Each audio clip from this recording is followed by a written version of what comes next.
This is Killer Innovations, a show about ideas, creativity, and how you can innovate. Welcome to the Innovator's Garage, where you learn to create your next game-changing killer innovation. Welcome to this week's Killer Innovations. I'm your host, Phil McKinney. We are back here in the studio. We're going to have a little bit of fun this year this show specifically because of the what I do at this time of year is I actually share kind of what I've been looking at or thinking about. What are those innovations that have the biggest, inspiration, or ones that I am most excited about? So I've collected up this list of innovations that I want to share with you on today's show. Now, these are all things that are going to have, broader impact, things that are kind of outside of the mainstream. Now, over my 25-year history in the innovation world or career, I've spent a lot of time, tracking those innovations that become wildly successful, and then those that just become, total duds that actually, go nose down. Now, I could sit here and share with you the innovations that I've worked on that ended up, going nose down in the dirt. Some of them, bad choices for products. Some cases, management teams that just didn't quite get it and decided to bail on something that I thought was interesting. If you go back through my more recent history when I was CTO at HP, I'm sure you could find lots of those kinds of innovations where they were both successful and one's not so successful. And that's part of the I don't know what's called the fun or the excitement in the innovation space, but it is about how to have the guts to try, do that experimentation, be willing to fail. And the real test for failure, though, is, are you willing to fail publicly? Are you willing to go out there and go big and bold about what your idea is, and then just have the whole thing just, literally crater right on top of you? So there's multiple failure modes, but I'll tell you, it's kind of like being on that high wire act, no net, all big audience, and you're going to wing it. Now, in this case, the innovations that I want to talk about today, and I've got a whole series of them here, is those innovations that are been announced in the last year or so. Most of them, I think, in fact, all of them are not available yet, but my belief that they're going to have some significant impact over the next year or two. So you're not too late. These are some really kind of at the very pointy end on the innovation space. So these are ones that you can keep a track of if they're as interesting to you. Now, why do I classify these as interesting? I think they're interesting because I think they're also inspirational, because they've gone and they're doing something that in some cases others have never tried, never thought about. It's a unique twist on the problem or the opportunity. And therefore it's really about that ingenuity that really has me excited about what some of these innovations could really turn out to be. So what I have is the 6 innovations I am most excited about. So these are ones, and I've got them in kind of a rank order. We're going to start at number 6. We'll work our way to number 1. But these are the 6 innovations that I am so excited about. These are the things that I'm tracking. If I had to, I went through my entire list. These are the ones, again, that I'm intrigued. And in fact, maybe in a future show, bringing on some of the inventors of these, because I think part of this is also the ingenuity that went into creating these, that caused someone to look at the problem in a unique and different way that then resulted in this innovation. So let's take a look at the first one. So number 6. Now, this is a drone. We've all seen drones before. Drones have been out there for quite some time. They have, they're using them for photography. They're using them for oversight of, taking nice photographs of, resort areas and, fun videos or extreme sports. We've seen them all, right? However, this drone is somewhat different. It is, yes, a drone, But what is unique is about the material that it uses. So in this case, if you look at this drone, and I'll have pictures posted and we'll have the video posted up over at Coinnovation. So if you're on just listening, you can go check out the images. But what you're seeing here are these kind of what looks like banded colors in the drone. What that is they've taken the cavity of the drone and they've packed it with food. They've made the entire drone out of balsa wood, and the material that wraps the drone can also be used. So they refer to this as an edible drone, and it's called Pouncer. And it was designed specifically for disaster relief or developing countries and getting food and supplies into the remote area. So literally, when this drone lands in, you tear the drone apart, you have access to the food, which again is a part of the wings here, it's part of that body area. Then you take the material off of that drone and you actually use that to make a shelter. And then the entire drone is made out of wood, which gives you wood to turn, and you can create a fire to create warmth. So this is taking something that's pretty standard as a drone. We've seen lots of them. And in fact, I was out, holiday shopping, and you can see drones all over the place this year. They're like just, and everybody was buying drones, it seems like, this year. So drones are fairly standard, but what is unique is how they literally designed a drone to be completely consumed. So this is a drone that has a single flight, single purpose, which is to get food into remote areas that are not easily accessible. Now, the reason why I think this is interesting and why I'm so interested in this is our work in Rwanda. Our work in Rwanda is in the Bugesera region. It's one of the poorest regions of Rwanda. And yes, they do have access to roads to be able to get into the capital. But in some cases, in other parts of Africa where you have like natural disasters and they don't have well-defined infrastructure, it takes days, even weeks to get food and supplies into areas that are hard hit by disasters.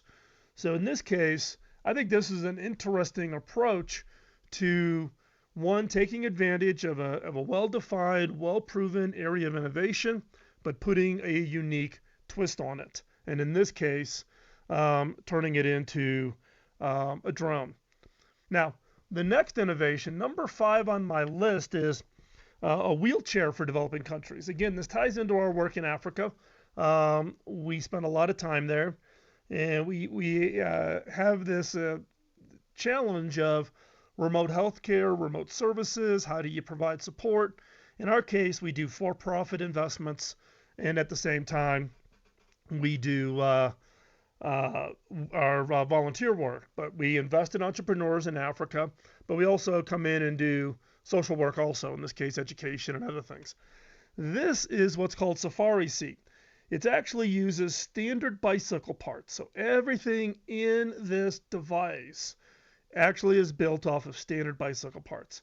And why is that so important? It's important because bicycles is the primary means of transportation in many developing countries.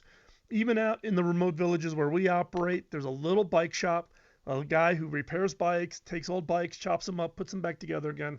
So this is something that's well known, well understood, and well utilized. So in this case, Safari Seat takes this concept of taking standard bicycle parts such that it's very local maintenance. One of the challenges when innovating in developing countries is around this whole challenge of maintenance. There's a lot of people who want to do really great work that come in, they drop in these very elegant, sophisticated innovations into these developing areas. And then when they leave, that technology, that innovation, that solution may last for a year or two, but then as soon as it breaks, it gets pushed to the side because there's no access to parts, there's no access to people to repair it. You drive around in some of these areas and you literally just see buildings full of, quote, old technology or new innovations that are broken that get shoved into these, warehouses. They can't be fixed, there's no spare parts. And the people who bought them, sent them over there meaning all good things, don't understand or don't appreciate the real challenges as far as really getting in there to make sure that the innovations you deliver are sustainable, can support the activities over an extended period of time. So these are the first two. So, number 6 is the drone. So this is the drone. Its name is Pouncer for emergencies. And then Safari Seat, which is a wheelchair using at-hand parts in order to solve the needs of special needs people being able to mobility to get around. So when we come back, we're going to pick up at number 4. We're going to get through all 6 here in today's show. These are the innovations that I find most interesting. So stay right where you're at. We will be right back.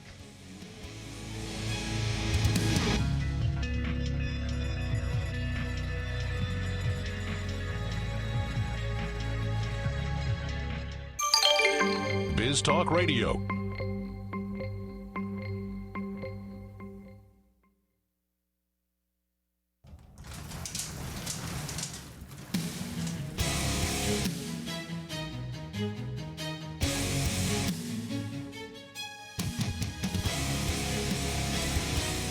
This is Killer Innovations, a show about ideas, creativity, and how you can innovate. Welcome to the Innovator's Garage, where you learn to create your next game-changing killer innovation. Welcome back to Killer Innovations. I'm your host, Phil McKinney. We are here in the studio. Today we're talking about 6 innovations that I am most excited about. These are the innovations that I think are going to have the biggest impact over the next 12 to 24 months or so. Now, these are things that are kind of not part of within the normal scope of the innovations that you typically think I would follow, but ones that I have just become intrigued with. Not, the basic technology or the innovation piece may not be all that novel, but it's a unique twist. It's someone who's taken a look at it and just looked at it in a different way. So we've covered the first 2, number 6 and number 5. Now we're moving on to number 4. Now, number 4 is one that we've seen on the press a lot, which are the reusable rockets. So it started off with a number of the companies that have gone into the space program as a for-profit business. NASA now contracts with these companies like SpaceX and others. But now this pace of innovation, the pace of change from thinking back into the 1960s with the Apollo program to now with these new companies and the rate that they can try and experiment with new things. Now, the reusable rocket, the concept is you take the rocket, you launch it into space to deliver supplies to the space station. The later stages of those rockets disconnects, actually returns to Earth. In years bygone, they would just splash into the ocean. You'd recover it, and they'd basically would not be reused. They'd be scrapped. A number of the companies figured out that if they could way to get those rocket stages back, they could actually speed up the cycle, reduce the cost, and actually, in effect, reduce the waste. So there's been this work on these reusable rockets where you shoot them up, when that stage disconnects, it comes back down and lands on Earth, or it lands on a barge out in the middle of the ocean, whatever, depending on the company that's involved. What's interesting in this case is one that someone could even think that was even possible, given you got this thing falling from the sky and you're going to land it on basically the equivalent of a postage stamp out in the middle of nowhere. But also it is this whole, concept of I'm gonna be willing to try this experiment, and guess what? It might fail. And guess what? It did fail. Very publicly. We saw a number of the SpaceX rockets blow up, land, tip over, before finally the SpaceX team, led by Elon Musk, finally got it to land, stand upright, and now begin to work. As a result of that, though, I think that is a great example that I would like to use to inspire all of us, including me, that getting out there and being willing to fail publicly is actually not as scary as you might think. So from that standpoint, yes, you take huge risk. You could take huge shots to your credibility. And yes, some people, okay, Elon's unique. He's not, he's not you or me. He's Teflon. He's made his billions, But trust me, Elon and everybody, they have an ego. They want to prove themselves. They don't like taking the hits. But it's also a sign when you're really, really committed to the innovation in the form that you actually are going to get out there and try it and be willing to fail. And when it fails, not to give up. You're still committed. You believe it to your core that this is going to work. And then as a result of that, you get out there and you keep trying.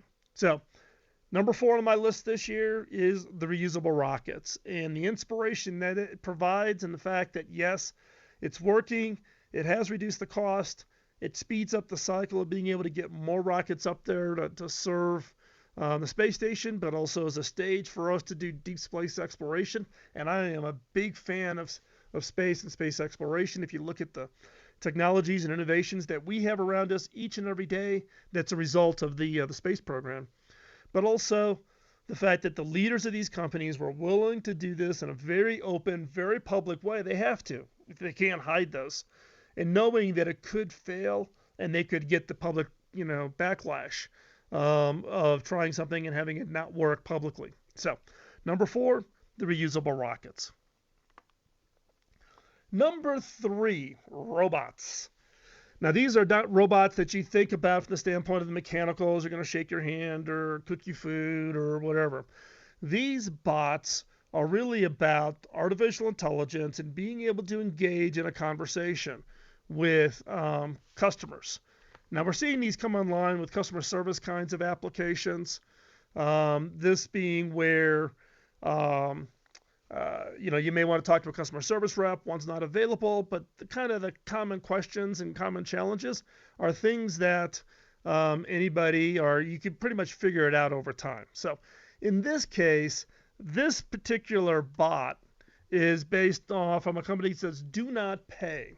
Now, this bot is basically a bot of an attorney. Yeah.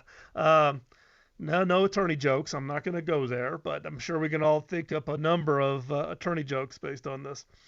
But this particular robot attorney called Do Not Pay, it really is about helping people deal with legal issues.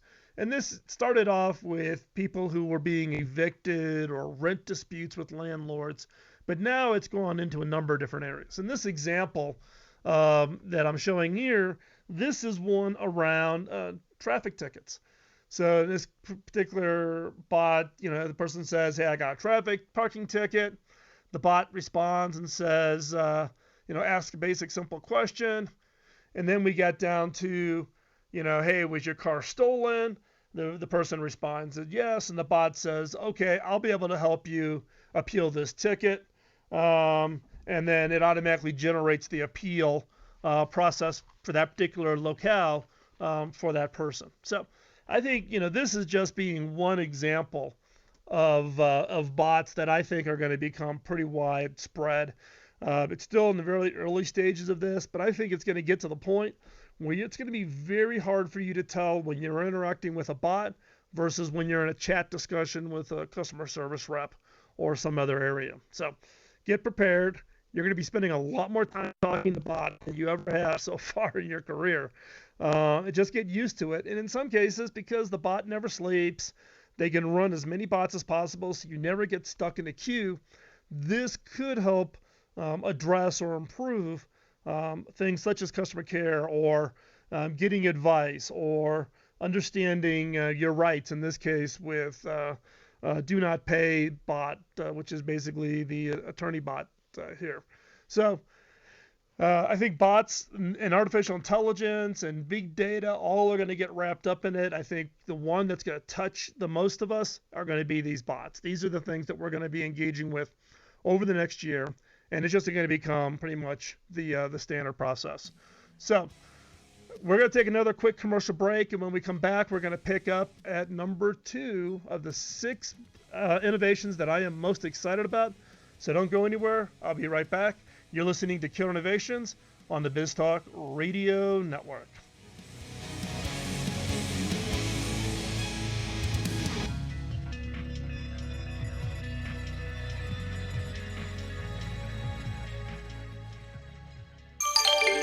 BizTalk Radio.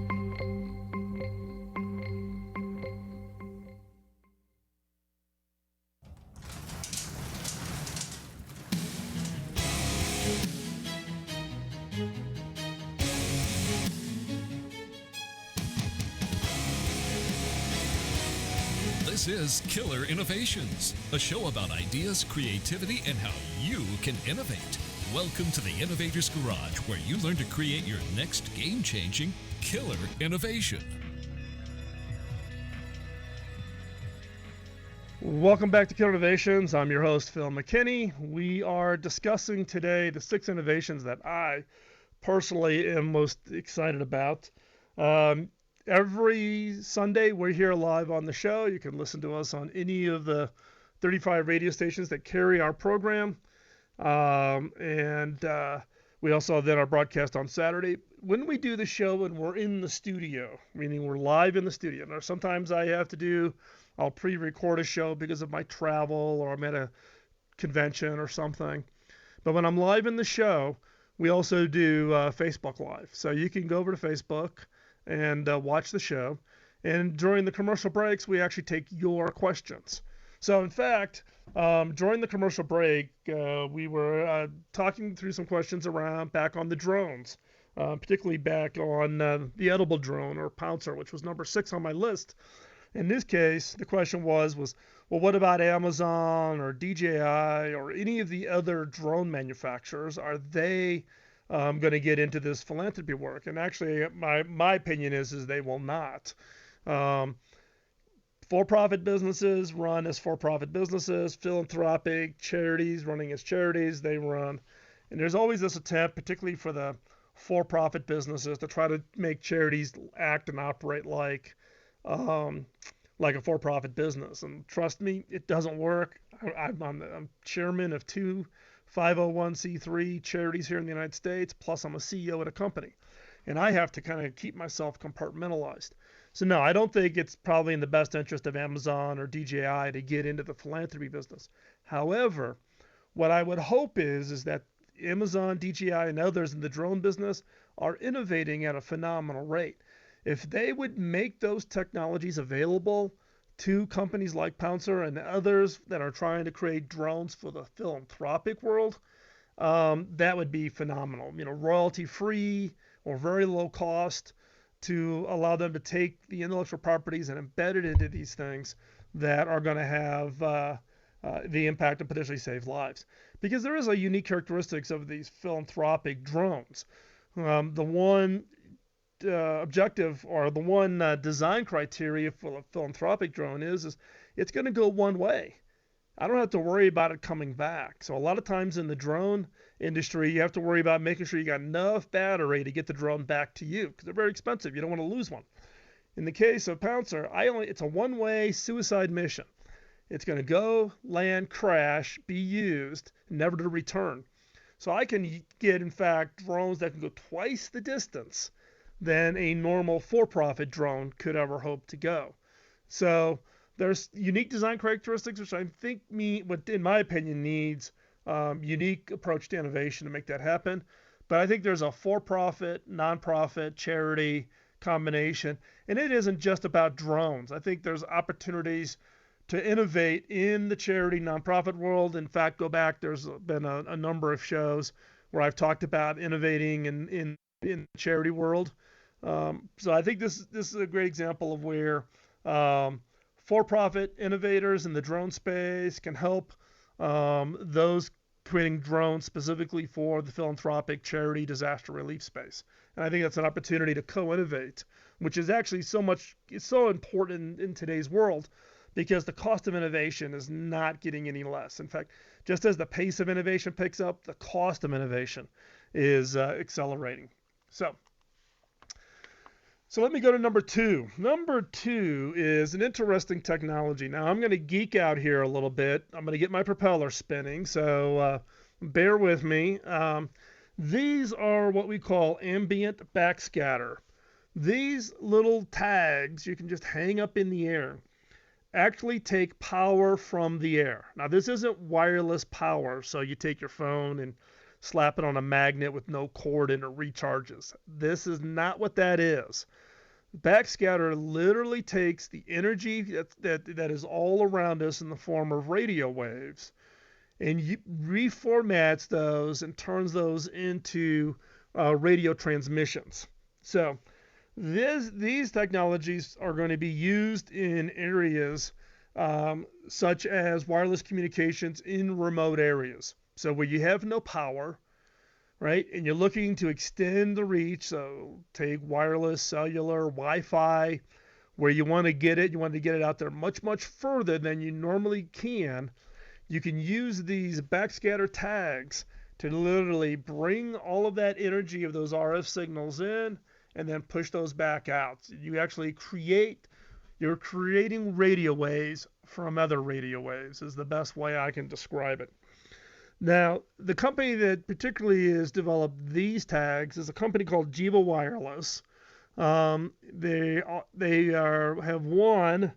Let me get this right. Oh, they're in a Phase 1 SBIR, Small Business Innovation Research Grant, which is awarded here by the U.S. government.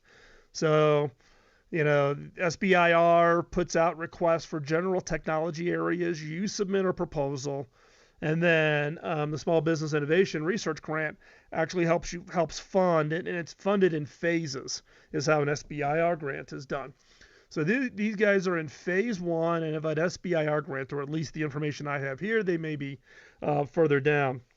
But they can communicate, they can generate, using this backscatter methodology, 10,000 times less power. Get that right. 10,000 times less power than current technologies for cellular, Wi-Fi, Zigbee, Bluetooth, whatever. And I think this is just kind of the cornerstone piece on what is it from the standpoint of where backscatter could be used. Because now if you can capture this and you're getting a little bit of efficiency, if you improve these backscatter tags, could you take energy that just naturally gets, we're doing that in effect from sunlight. Sunlight is a wave source of information energy being transmitted. Solar panels pick them up. Backscatter is a way to take other kinds of signals, not solar, turn them into something. As we start to crack the nut on some of these kinds of interesting technologies, I think we're somewhat ignorant on how much energy is actually just naturally around us on any given day.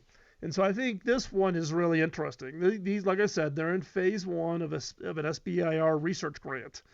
But I think these are going to be some pretty interesting technologies around what is going to be possible.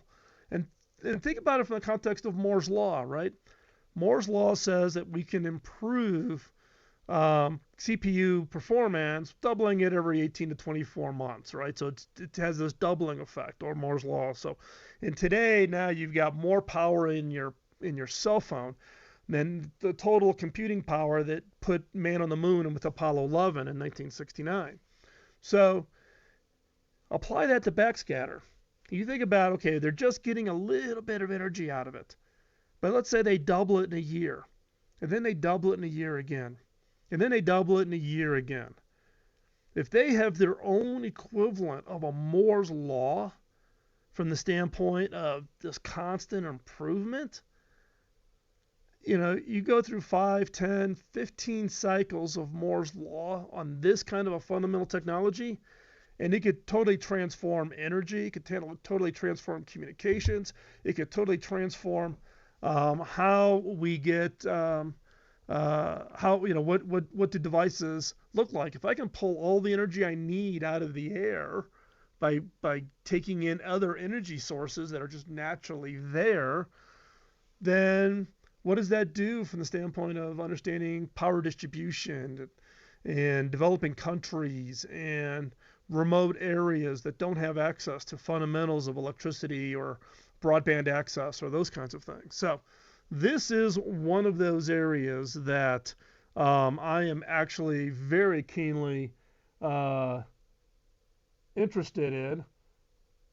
And so, so from that standpoint, I think this is going to be one that I think is going to turn out to be one that I think is truly interesting, and one that I think can become one that's going to lead out to all kinds of technologies if this if this should prove out. So we're going to hop off and take another quick commercial break here. We've got the number one item that I am most excited about. We're going to cover that when I come back from this quick commercial break.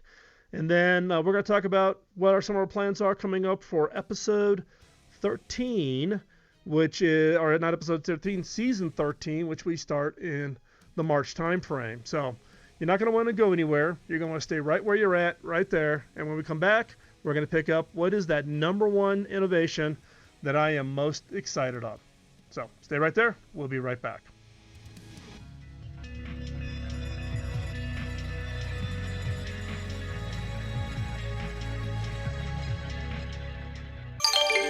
Biz Talk Radio.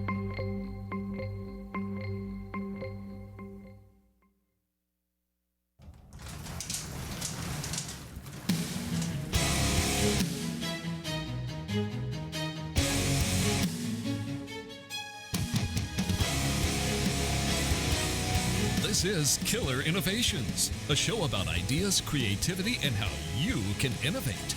Welcome to the Innovator's Garage, where you learn to create your next game-changing killer innovation. Welcome back to Killer Innovations. I'm your host, Phil McKinney. Before we hop in and wrap up the number one innovation that I'm most excited about, I do want to give an acknowledgement to the sponsor of our show. The sponsor for Killer Innovations is Zoom. If you're not familiar with Zoom, Zoom is a video collaboration technology that delivers unbelievable video quality, unbelievable audio quality, great collaboration technologies. And how do I know this? I've been using it for over a year. Not only do we use it here in the studio, so when we have guests who appear on the monitors here and we do the interviews, they all connect by Zoom, and they've been doing that for over a year. But in my day job, we've actually now deployed Zoom throughout all of our sites. And it allowed our team to become much more productive. And in fact, if you look and track the number of video hours now spent between teams that are remote, it is just off the chart. And why is this the case? Why is Zoom so much better? Well, in my mind, I've used all of them out there, all the video collaboration technologies out there. And Zoom is the first one that doesn't suck. So, and I'm not the only one, right? Gartner just recently put them in the Magic Quadrant. So if you're a business, even small business up to an enterprise, you should be checking them out. You want to go try Zoom out. So how do you go check them out? You can give it a try with a free account that allows you to meet with up to 50 people. You can have 50 people at the same time participate in a video collaboration effort that you're doing and trying it out with this free Zoom account. So visit killerinnovations.com/Zoom to find out more. So, what is the number one innovation that I am most excited about? Now, you're all probably sitting at the edge of your seat. You're all wondering what it is, right? It's actually whatever innovation you're excited about. Now, you're going to say, oh, that's a letdown, Phil. I was expecting something really intriguing, really exciting. And I'll do a future show on a couple of the ones that I'm really excited about. But this is teeing up the fact that you all see a lot of innovations, whatever your job is. You know, we have listeners who are involved in consumer packaged retail.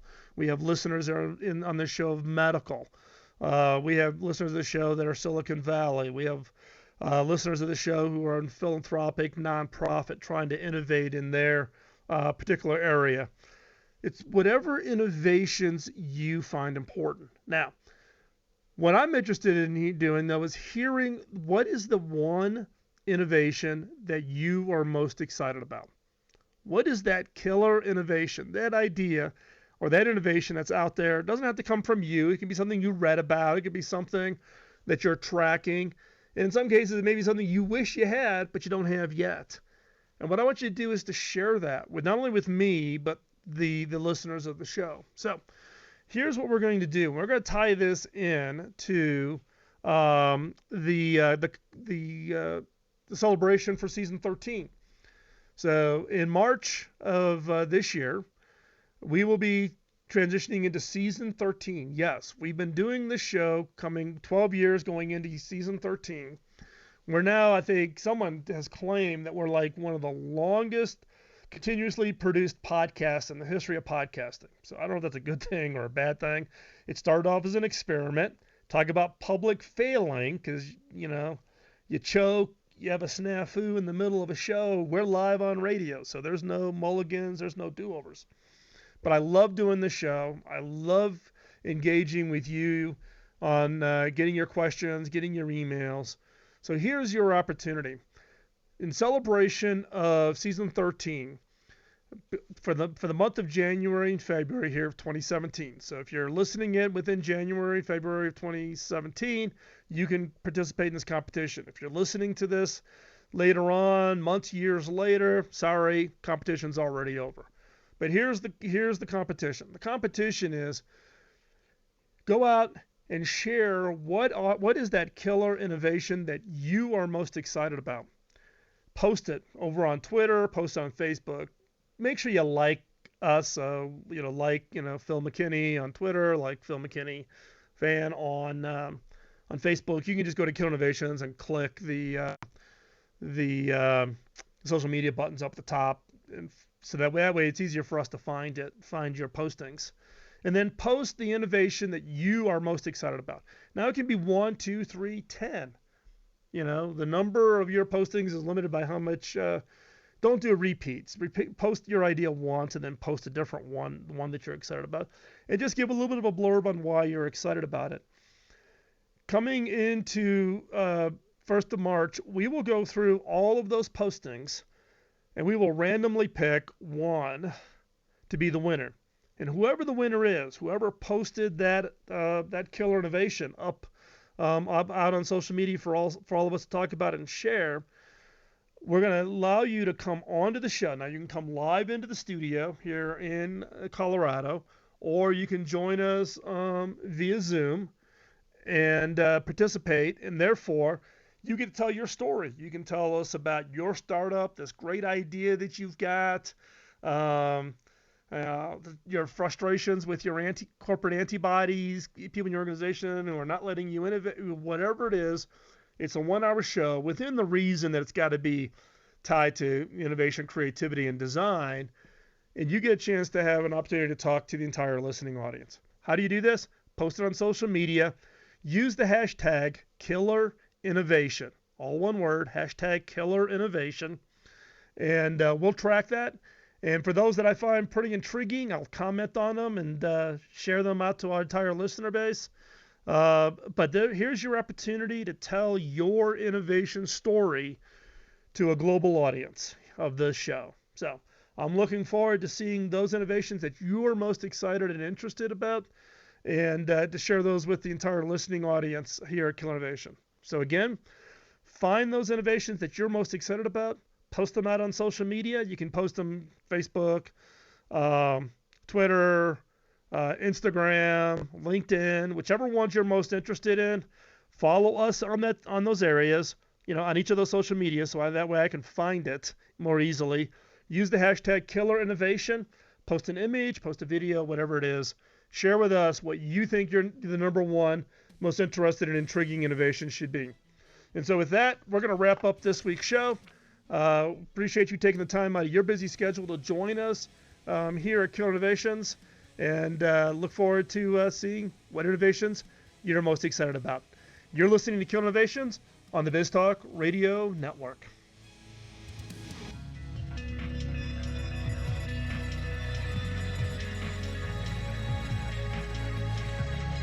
The opinions you hear on Biz Talk Radio are those of the hosts, callers, and guests, and do not necessarily reflect those of this station, Biz Talk Radio, its management, or advertisers. The information on Biz Talk Radio does not constitute a recommendation, offer, or solicitation to buy or sell any product or service. If you have any questions about Biz Talk Radio, contact us at 817-274-1609 or at biztalkradio.com. Biz Talk Radio. Autism. 1 out of every 68 children in America are impacted across every race, ethnicity, and socioeconomic group. If you aren't directly affected, someone you know is. Today's world doesn't support those on the autism spectrum. It needs hacking for us to truly welcome those who think and create differently than ourselves. We're Hacking Autism, a nonprofit charity with a mission to hack therapy, technologies, and career opportunities that improve the personal and professional lives of people on the autism spectrum. We believe that everyone can play a role in supporting those on the autism spectrum so that they can show their unique talents and abilities in this fast-paced world. You aren't powerless in this fight. Use your gifts and talents to make a positive impact. Join us in making a difference. Go to hackingautism.org to learn more. Carpenters have their hammers and saws, chefs have their outfitted kitchens, and musicians have their instruments. A craftsman's ability to do their job is dependent on having the right tools.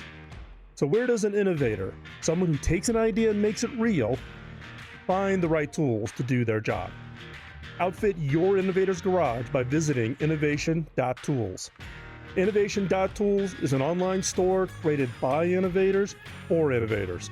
It's where you will find tested and proven tools to help you create that next great product or service. These tools include books, audio training, video training, brainstorming how-tos, and much, much more. And for a limited time, listeners of Killer Innovations will get 25% off on your first order by using the discount code RADIO at checkout. And 100% of our profits from your purchases will be donated to charity. So go to innovation.tools and create that next great innovation. Rwanda is a shining example of how the global community can come together and rebuild a country after a devastating genocide. But there is still more that needs to be done. In the rural villages, students are crowded into schools with no electricity, no running water, no internet access, and limited sanitation.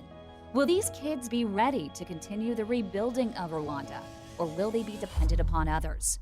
Through education and employment, boys and girls have an equally promising future that can transform their struggling communities. For $20 a month, a child can be educated and a community strengthened. By supporting Pioneer Education Africa, a 501c3 charity, you partner with others to provide education that will prepare a generation to take on the task of self-reliance. 100% of the proceeds received go directly to the education of the children. Visit pioneereducationafrica.com to find out more.